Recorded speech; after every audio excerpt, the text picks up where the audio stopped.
words and language are so harmful in our world, in the world that we work in, and when you don't have specialists in journalism or in media and they write something, the impact that that story could have on a survivor coming forward or someone helping someone else could be huge.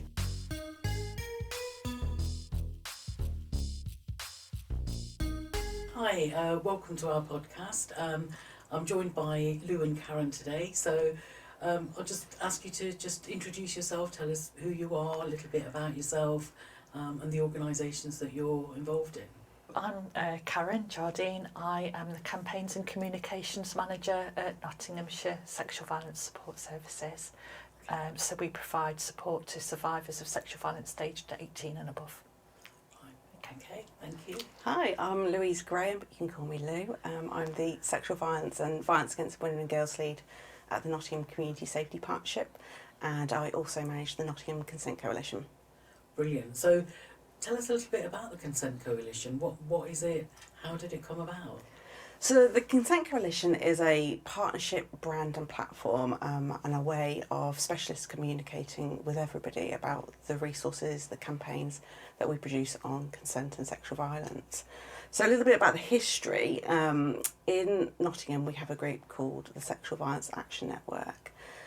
We abbreviate it to SVAG because it's a little bit easier to say, and in that group are specialists from the sexual violence and violence against women and girls sector, and it consists of partners including NOTS-SVSS, Equation, Imara, our health services, both big universities, local authorities, the CPS, the police and the RPCC, and loads of partners. There's around 20 of us in that group, and our aim is to focus on particularly prevention, education and awareness raising. And the SVAN is the doing bit, and the bits that we produce as projects and resources, we then share them under the partnership name of the Consent Coalition. And we do that for a couple of reasons. One, because it values everybody's contribution in creating our resources and our designs. And two, it provides less confusion for people to find, rather than going to individual organisations. They can just come to one place and find everything that we've created together. I mean, we'll come on to consent in a short while, but you know, we see issues around sort of sexual harassment and sexual violence. It's, you know, it's in the news, and you know, when whether we're talking about grooming gangs, whether we're talking about online predators, the news has been full of, you know, colourful characters that have suddenly been accused of, you know, historical abuses. What's actually the scope of the problem? How big do you think the issue actually is in terms of sexual violence?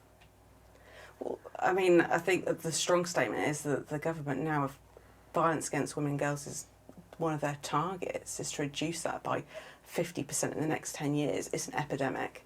It is huge. It's part of our day-to-day lives, whether it's online, it's in person, it's whether it's sexual violence, it's sexual harassment, it's, as you mentioned, grooming, it's surrounding the world that we live in, and the way that it's spoken about and it's addressed. Sometimes it can be incredibly unhelpful in the way that it's picked up by the media, the press, and the way that survivors and perpetrators are portrayed. But it's, you know, figures are rising, people are coming forward and reporting, and we need to make sure that we have services and support in place when these figures and people and survivors are wanting to come and seek help and go through the criminal justice process. Yeah, and I think, you know, from figures that you can find, say, on Rape Crisis England and Wales website, it's 1 in 6 children will experience some kind of childhood sexual abuse. 1 in 4 women and 1 in 18 men will experience rape or sexual assault as an adult or from 16 plus. So when you look at it in those figures, there's probably people within your own circle that you may not know about, they may not have told you, but have probably experienced some kind of sexual harassment, sexual assault, possibly rape, and may or may not have felt like they can tell anybody about it. Yeah. And the research also says that most of those people won't tell anyone. So it's often a silent problem, like you've just said. We Yeah. probably have people in our families, in our social circles that have maybe experienced that, but And they've not mentioned it, they've not talked about it, they won't. and the time it takes, it's a really horrific crime, and it will take someone time to maybe process and understand what has happened to them. And there's so much victim blaming and shame around it, so the reporting coming forward does take a long time, and that's historical crimes, and that's, you know, recent crimes that are in the last 12 months. And so it's not just something has happened, I'm going to report straight away, because realistically that doesn't happen. Yeah. Yeah. And, you know, we know from our own statistics and from wider across the UK as well that about 50% of people asking for support from a rape crisis type centre, their experience will have happened over 2 years ago. So they've spent 2 years of coping with that on their own, trying to understand what happened, maybe getting their information from elsewhere. We know it's often shown on soaps and things like that nowadays as well. So it can take a long time for people to come and get support. But then when you also think about from within those figures, some of those people will have gone to ISFA services within sexual assault centre. So, and ISFA services tend to pick up people a lot quicker. People tend to go to them if, say, maybe reported to the police or gone to a SARC. So they'll see the average of the people going to there would have probably had an assault much more recently, say within the last week or the last month or 6 months. So then statistically that means that people come in for support later on, say for counselling or something further down the line. It's not just 2 years, it could be 10 years, 20 years, you know. We do get people aged in their 70s coming to us to talk about things because actually now they just feel that the time is right. Yeah. Or maybe something they've seen on TV sort of triggers something, and suddenly sort of, you know, that experience that was a long time ago that they've maybe tried hard not to think about is sort of present in their mind, and therefore it's sort of triggered some emotional response. Absolutely, yeah. So I mean, you know, rape myths sort of out there tell us that, you know, there's certain types of women or women that do certain things that are often victims of sexual assault, but, you know, we know that it's any young woman or girl can be affected, can't it? I mean, from your experience, you know, who is affected by sexual violence? Predominantly it is a gender crime more towards women. We know that from the statistics, but men can be survivors themselves. I think some of the myths that are surround it are that, you know, a perpetrator and offender is a stranger, which is not the case. You know, I think that's a really big myth, that it's usually someone that you know, so maybe a partner, ex-partner, a friend or an acquaintance, and that makes it even more difficult because it's, you know, that maybe that trust or that interaction and trying to then explain it, and the, you know, those myths that are embedded, I think sometimes, you know, in whether it's sort of storylines on TV or headlines and things that women,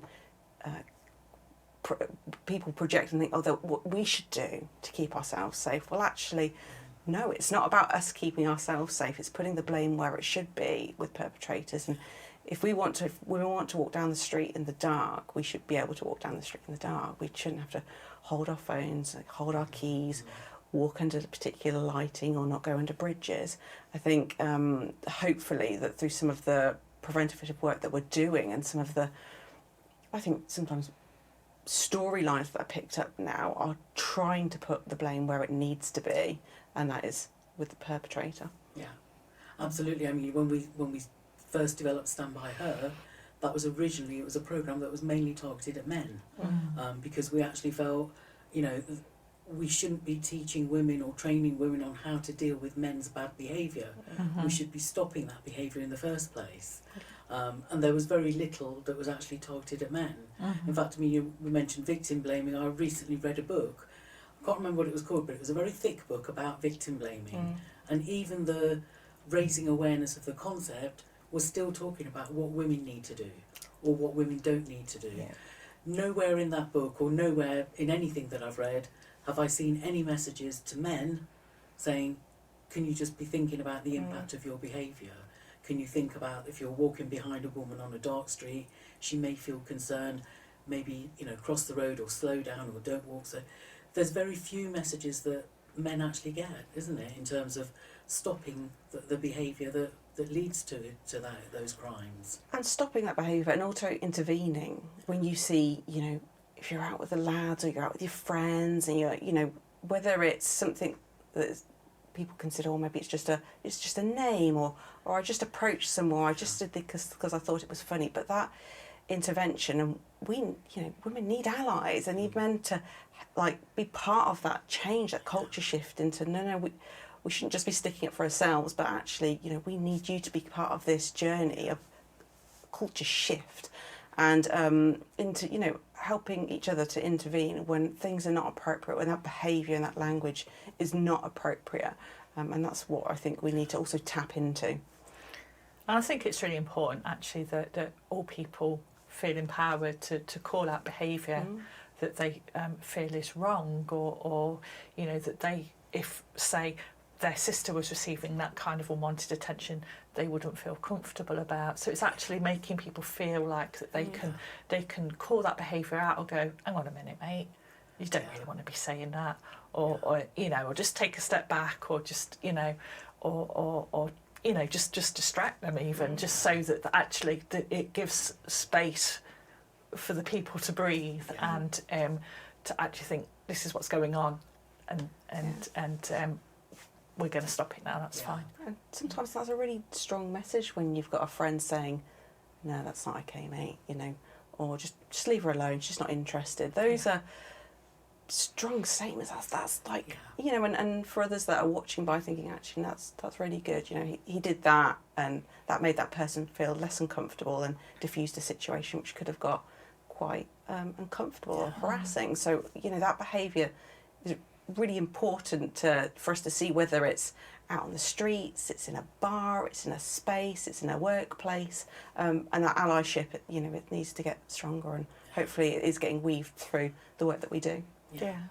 And I think, you know, there's an awful lot that we can do, not just as adults out as adults or whatever, but also adults and also parents, or you know, if we've got grandchildren or nieces and nephews, you know, like my youngest is in sixth form now, and he'll come back and he'll say, oh, such and such happened, or this happened, and I'll be like, and what did you do?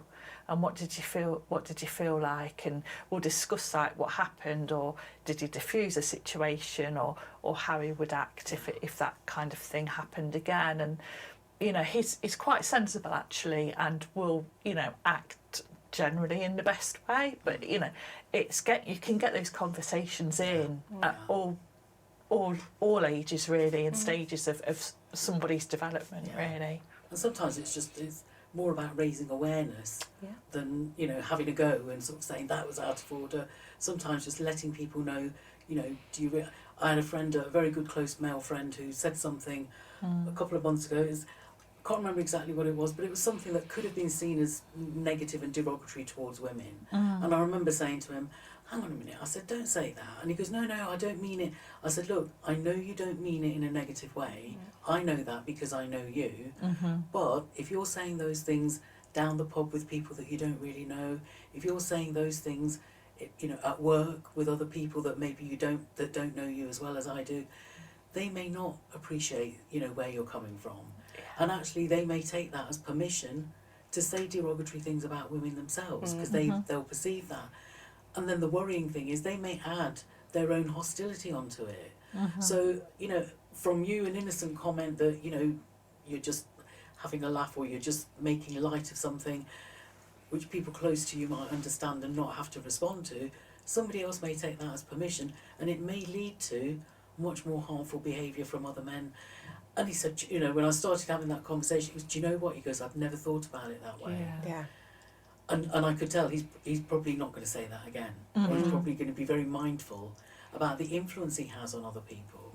Because when we say those things and nobody responds, it gives you permission. It gives everybody else permission. So sometimes it's just letting people know, actually, are you aware that some people would actually be quite upset at that, or Mhm. Yeah. some people might be hurt by what you're just saying.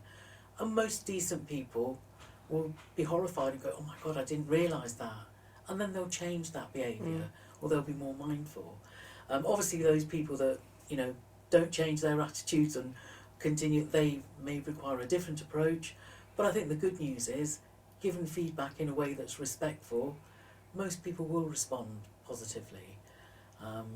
But we just need to start saying that and sending those messages, don't we? Yeah, I think so. And I think also there's also things, you know, we'll have all been in situations, won't we, where something's not necessarily happened, but it's just like, oh, that didn't really sit right with me at the time, you know, like it might not, it, you know, perhaps didn't lead to an assault or anything like that, but actually just think, oh, what could I have done differently? You know, and I think actually there's a lot of use in having those conversations with yourself as well, and then going, so what do I need to learn from this? What could I do differently? Looking up the information that you might need. So that's where things like the Consent Coalition are really, really good, because there's a wealth of information there as well, you know, like things that you can use to help maybe gently challenge, or just think, oh, actually, yeah, this is maybe what I could have done differently. Or, you know, and I think that is really worthwhile in itself to actually, you know, not only just talk to your friends, but also talk to yourself. And I think that some of the way that we work in the coalition is that sometimes people find it really hard, and especially when you say the word sometimes challenge or approach, because that kind of comes with that you having that confidence to do that. So through some of the work that we do and the way that we communicate is about that thinking part. So it's, you know, maybe you just do want to come away and have a little bit of reflect and think, I could have done it differently, or I could have said something differently, or you know, a lot of times like, oh, why didn't I? And I think it's through understanding how to do that you feel set in a way that's safe for you, and finding your space and finding your voice of how you want to do that. So I think recognising it can be difficult, but it's finding the way that's right for you. I mean, you know, we talk about microaggressions, those little subtle things. You know, in our training we talk about we can respond without even saying anything. You know, our facial expressions can, you know, sort of a quizzical look or a shake of the head or a deep sigh can, you know, indicate, hang on a minute, you know, that's not right. So often we don't even have to say anything to actually show that something's not right or something's not appropriate.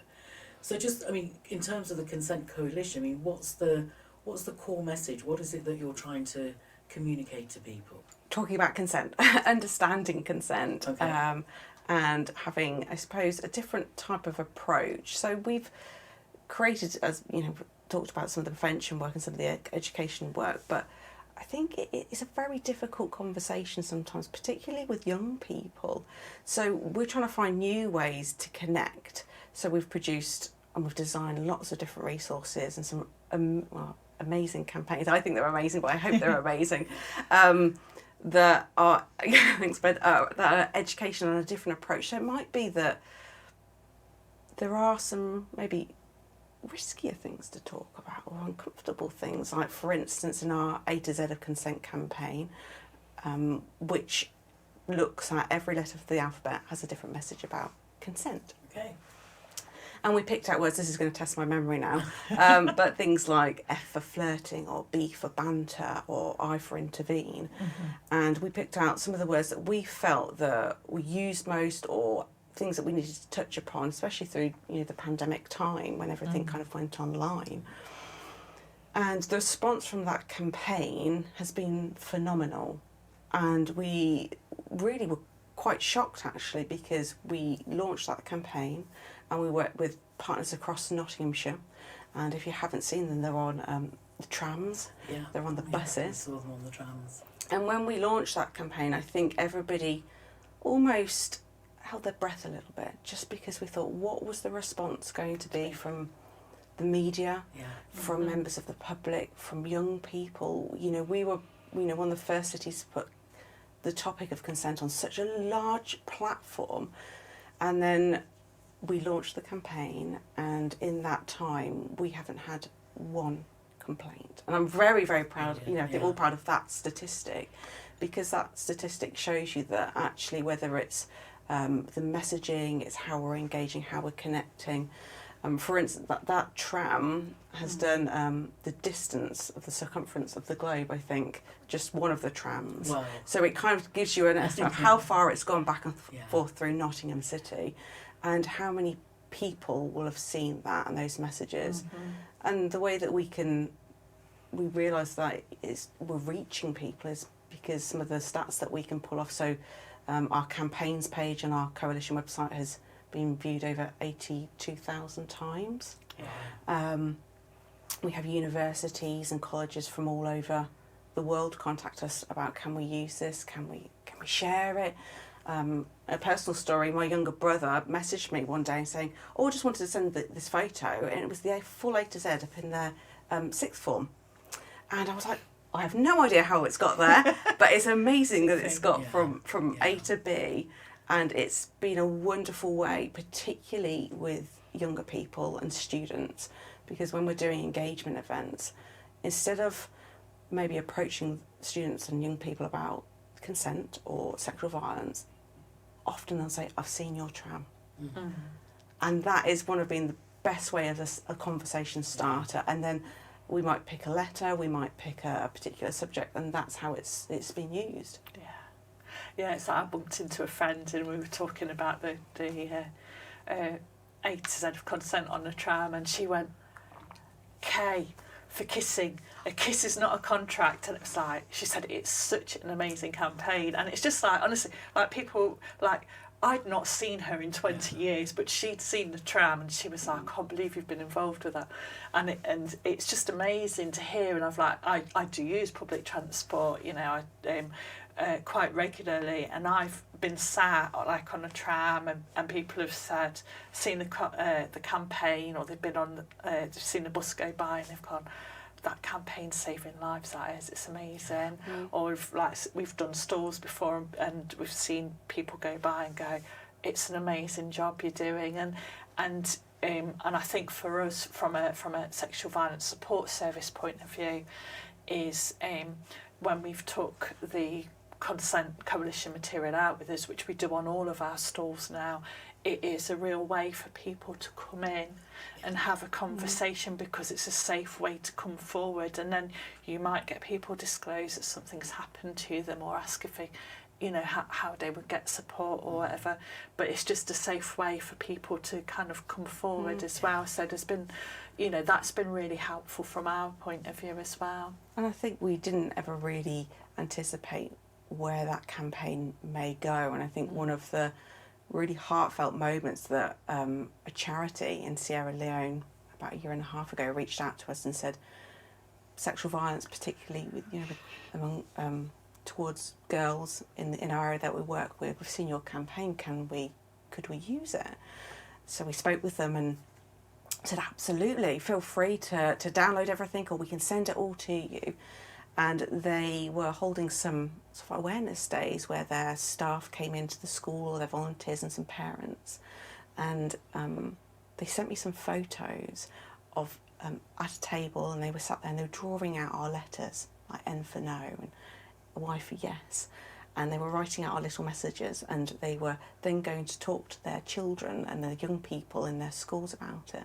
And when these photos came through, and I saw them on my laptop, and I just had to take a moment, and I sat back in my chair, and I think I got a bit emotional, because something that we created so locally here has now gone to another part of the world, and it's helping people talk about consent there, and it's being used for their young people and their volunteers. And it was a really special moment, and it's something that we'll cherish, and we hope that we can produce, keep going in some of the designs that we do. And on the basis of that one, we produced the nighttime A to Z consent campaign.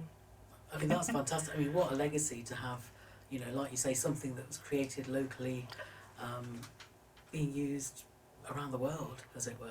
That's pretty amazing. So, I mean, where can people get a hold of these resources if somebody wants to get more information about consent and be able to sort of have some discussions themselves with family members or colleagues?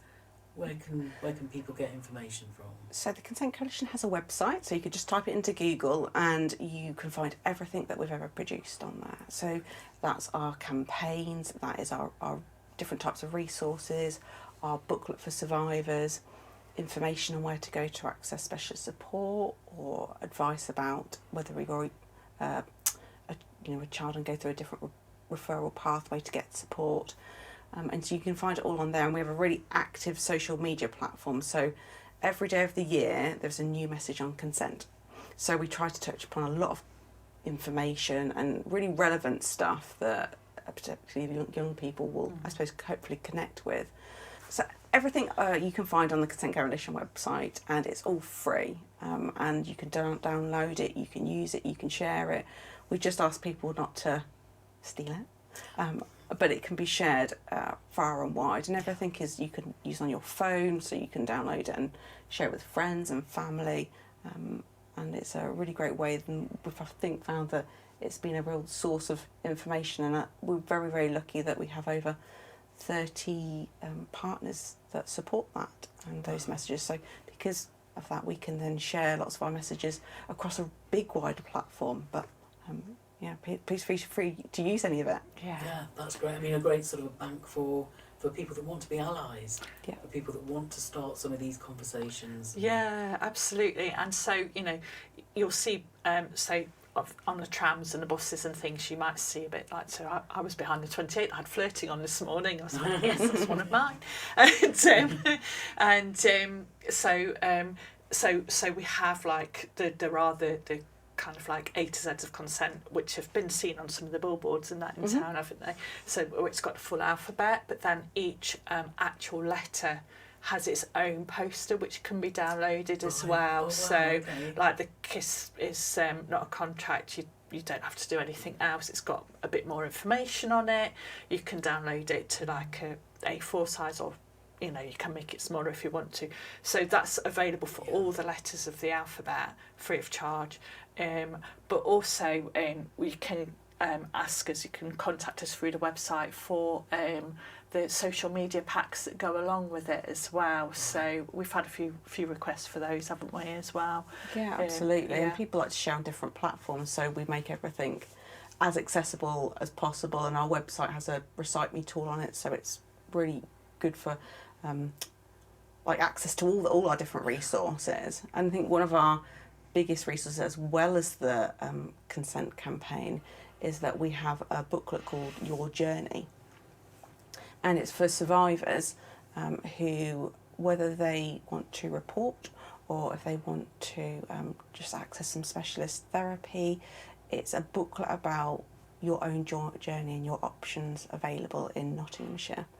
And we created that together with our partners, and it has been an incredibly important resource. And it's one of the biggest ones that we have, and it talks about how to go to, whether it's not SVSS or it's our sexual assault referral centres, or what an ISFA might be, or what happens if you went to the police and reported. And some of those myths that we talked about, what will the police ask me, what happens in a video recorded interview, or will my phone get taken? So it answers some of those questions. We have specialist trained officers in Nottinghamshire that are trained to work and support with survivors, and then that pathway and that process between going into court.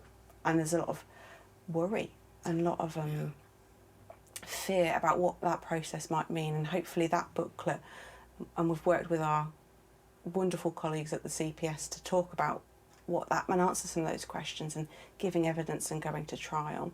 But I think the main thing about that booklet, it is absolutely your choice what you would like to do. There is no pressure if you don't want to report, and there's no pressure if you don't want to seek counselling, but there are things available if you do want either of those. And that booklet has, I think it's been downloaded a fair few thousand times. Yeah, it has, and yeah. it's available in 6 languages. So we know that lots of members of our community find that incredibly helpful, that they can share it.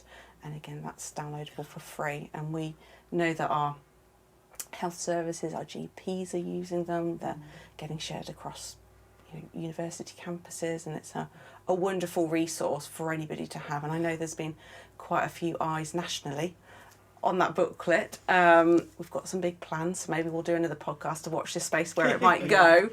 But it's been great to share it, and I think that other regions, other areas have looked at that booklet and thought, that's something quite special, and that's something really valuable. How have you done it? So we are, hopefully going to be reaching out to other areas in the East Midlands as to how we can support them with something similar. So that's a great resource for anyone that's been directly affected, or anybody that knows somebody that's been directly affected, in relation to being able to point them towards, like you say, specialist services that people might not be even aware of. So giving them the whole breadth of sort of support that's available, and advice, or where people can go, really. Yeah, and it's kind of like, it's also giving people more of an informed choice, I think, as well, so they can be aware, like, obviously if you do decide to report to the police, that's one thing, but then actually, to be able to find out about the ISFA service that can support you through if a case goes to court, how you can ask for support while you're going through court, any measures that can be put in place to make that experience more easy for you. It's all kind of like those things that just make it easier for you to maybe make a decision about what you want to do, whether you do want to report or not. That information is there, but it's also done in a way that's really non-judgmental and really reassuring. So there's a section on some of the rape myths that might prevent a person from choosing to report or even ask for support. There's also there's little pull-out quotes, isn't there, that just say, for example, at the SARC, where you might have a forensic medical examination done, there's I think there's a pull-out quote that says, you won't be forced to do anything. You can stop or pause the process at any point. And those things are really important, particularly for somebody who has experienced sexual violence, for them to actually know that actually I am, even in this difficult time, I'm being given the choices, I can choose, I have control, and that's a really important thing to be able to give to survivors. That's brilliant. So people listening to this that might not have known that much about the programme, how can people get involved? How can people help? I think the best thing is just to contact us, drop us an email, and we'll get in contact and we'll have a chat with you about how you might like to help or support. And even if it's just sharing some of our messages, sharing some of our, some of our Instagram posts, or whether it's the booklet, or you're in a university and you think, actually my lecturer doesn't know anything about this. I think it'd be really good if they did, or my friends. So there's lots and lots of different ways. So it doesn't always have to mean the pressure of kind of the design work that we do, but it's about actually some of the way that we communicate with people and we can reach people. I think it's really important to say that it's not just about teaching people about consent or getting people to talk about it, but also for as like a preventative point of view, but also it helps to educate us as well of the behaviours that we can expect. That actually we shouldn't feel targeted. If we've had alcohol, then that doesn't make us responsible for somebody else's choice to assault us. And so it kind of raises our expectations as well as people for the behaviours that we should be having, and the experiences that we should be having. Brilliant. I guess the bigger picture is changing those social norms around those expectations of behaviour, isn't it? And like you say, being clearer that women are not responsible for physical attacks or sexual attacks that are perpetrated on them. I think the resources, I would encourage anybody to access them, even if they've not had any experience, or if don't know anybody, because it's, don't wait until something happens. Get the information, get yourself informed, so that you've got that. Because like you say, it's not just around sexual violence. Consent is a bigger issue, in different areas of our lives. Mm-hmm. So I think those resources can help in a whole range of different ways for people. So I'll certainly be getting onto the website and having a look. Yeah. I'd just like to say, you know, thank you so much for your amazing work, and yes, I certainly look forward to seeing you again and finding out more about any new plans that you've got coming up. Thank you very much. Thank you very Thank much you. for Thank joining you. us and Thank you for sharing. having us.